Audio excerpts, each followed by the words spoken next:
इथे ना मी मेथीची भाजी करणार आहे पातळ। त्यासाठी इथे हिरव्या मिरच्या घातलेल्या आहेत आणि शेंगदाणे घालून घ्यायचे।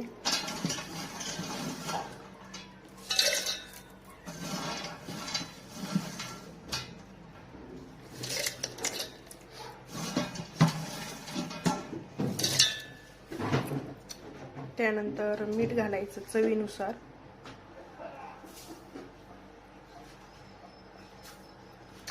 आणि हे मिक्सरला पाणी टाकून बारीक करून घ्यायचं। तर इथे पहा असं बारीक करून घेतलेलं आहे। इथे कढईमध्ये 2 चमचे तेल घालून घ्यायचं।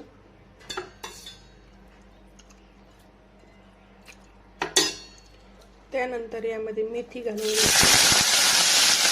मेथी चांगली स्वच्छ धुवून आणि बारीक करून घेतलेली आहे।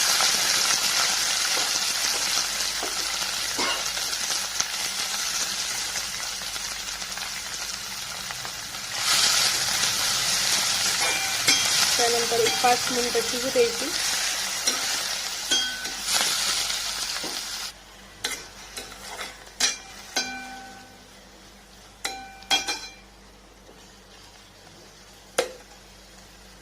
त्यानंतर यामध्ये शेंगदाणे आणि हिरवी मिरची बारीक करून घेतलेली घालून घ्यायची।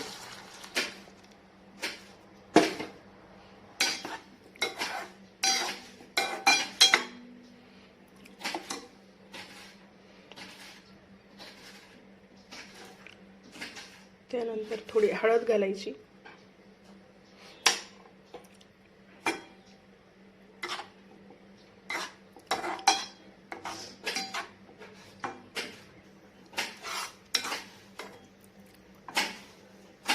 त्यानंतर याच्यामध्ये वरून अजून थोडं पाणी घालून घ्यायचं।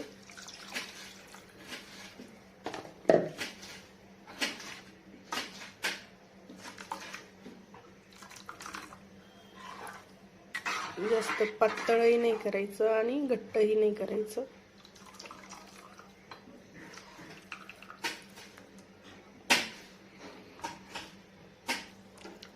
इथे भाजीला अशी उकळी आलेली आहे।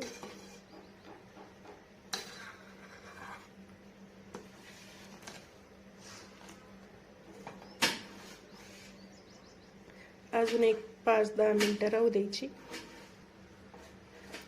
कमी गॅसवरती ठेवायची। त्यानंतर इकडं भाकरी झालेल्या आहेत आणि खाली चपात्या केलेल्या आहेत। तर आपली इथं भाजी बनवून झालेली आहे। तर कशी